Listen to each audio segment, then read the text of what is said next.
Olá, é um prazer participar do programa Aulas Abertas. Agradeço o convite do professor Fabrício Ferdinando e dos integrantes do Educativo do Centro Cultural UFMG.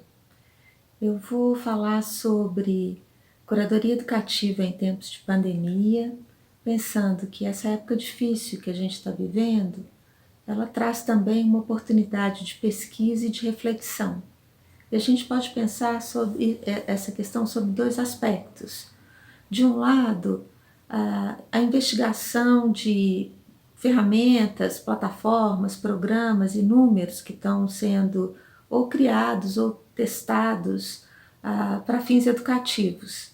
Então, a gente está vivenciando um experimento coletivo em nível global de reinvenção da educação. E acho que os centros culturais eles têm um papel, uma contribuição a dar, pensando isso no campo da educação não formal. Então, eles podem tanto participar através da criação de processos e ações novas pelas redes sociais, buscando atingir diretamente seus públicos, como também através de parcerias com escolas e instituições de ensino, entendendo como seria essa nova relação com os centros culturais ou novas possibilidades de relação entre escola e centro cultural. Uma outra possibilidade seria de reflexão a respeito do próprio papel educativo da instituição, do centro cultural, do lugar do educativo dentro dessa instituição, das suas estratégias, da sua função.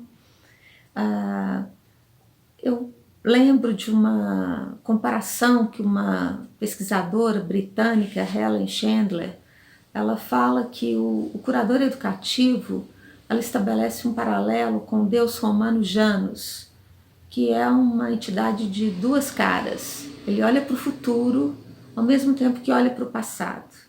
O curador educativo teria também essa função, essa tarefa de olhar para fora, para os públicos, para suas audiências, como olhar para dentro, para a instituição, para o que, se houver uma coleção, para uma coleção, ou para os seus programas, para o seu contexto, para a sua equipe, e estabelecer essa mediação, essa relação entre esses dois mundos. A primeira vez que eu ouvi esse termo, curador educativo, foi numa palestra do Toby Jackson, que à época era o curador educativo da Tate Modern. Isso foi em 2005. E ele disse que a adoção desse título foi um movimento estratégico para alcançar dentro da instituição um acesso mais direto às instâncias de tomada de decisão. Então, de certa forma, foi uma subversão da hierarquia, com vistas a conseguir negociar de forma mais direta, mais efetiva, recursos e espaço e visibilidade para o programa educativo. A Helen Chandler vai dizer que, além dessa questão hierárquica, esse movimento tem também uma importância do ponto de vista da legitimação do conhecimento especializado do curador educativo. E que conhecimento seria esse? Ela propõe uma divisão em 3 áreas. Então, a primeira área, ou uma das áreas, diz respeito aos públicos, imaginando que cada segmento do público tem necessidades, potencial e interesses específicos. Uma outra área é a própria área da arte.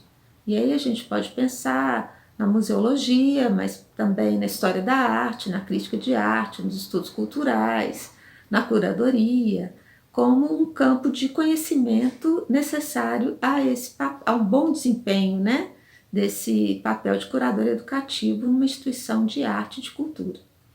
E, por fim, a terceira área seria a área dos processos de ensino-aprendizagem, pensando como eles acontecem dentro de um centro cultural, quais são as especificidades desse espaço e como ele pode contribuir de forma que é, aliás, muito diversa da educação formal do campo da escola.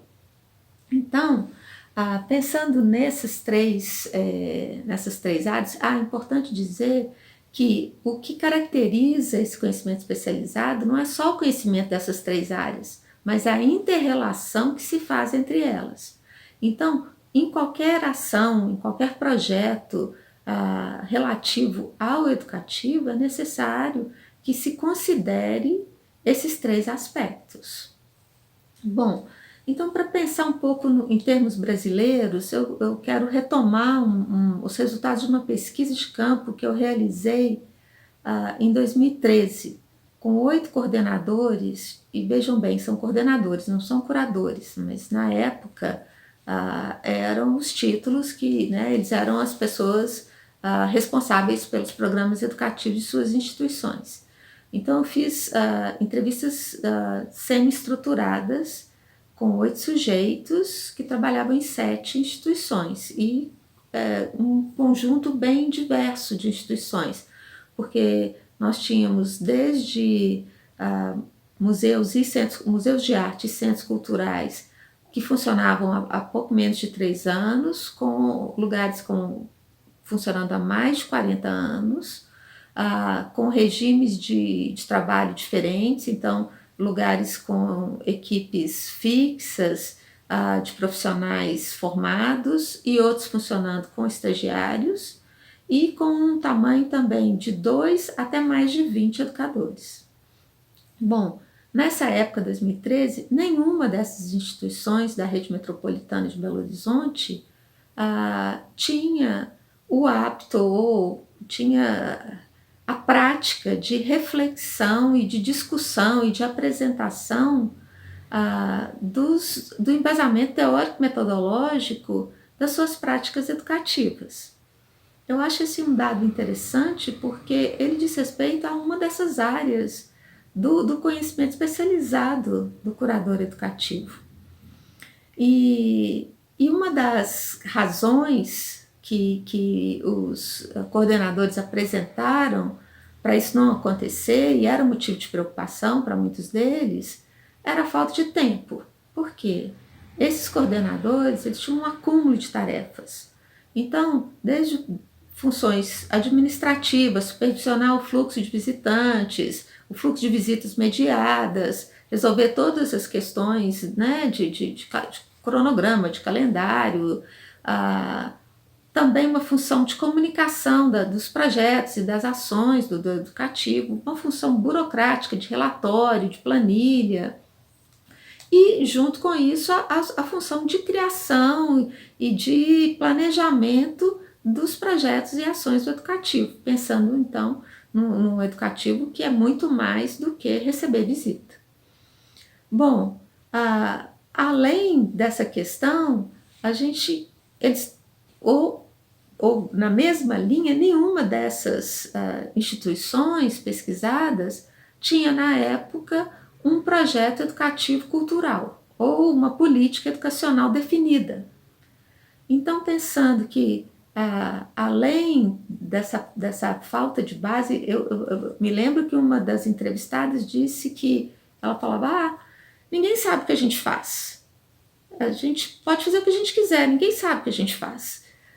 Eu acho isso uma coisa surpreendente e fico imaginando que se um dos motivos de não haver na época, não terem sido desenvolvidos esses planos, era a falta de tempo, quem sabe agora, no momento em que o fluxo de visitas foi interrompido, em que tudo está, de alguma maneira, sendo revisto, inclusive a própria importância dos educativos, numa época em que não adianta ter acervo, não adianta ter programação, se as pessoas não podem ir assistir, e o educativo está cumprindo essa função de pensar formas de alcançar o público ou os públicos, não seria também uma oportunidade de pensar qual a função e como a instituição como um todo se coloca como uma instituição educativa? Pensando que a Política Nacional de Educação Museal que foi publicada em 2018, coloca isso como uma função ou um princípio básico, que toda instituição tenha um projeto educativo, cultural ou uma política educacional que esteja relacionada com o seu plano museológico. Então fica aqui essa sugestão para quem ainda não tem e para quem já tem, com uma possibilidade de aprofundamento e renovação dessa política e desse plano. Então, muito obrigada, um abraço e até.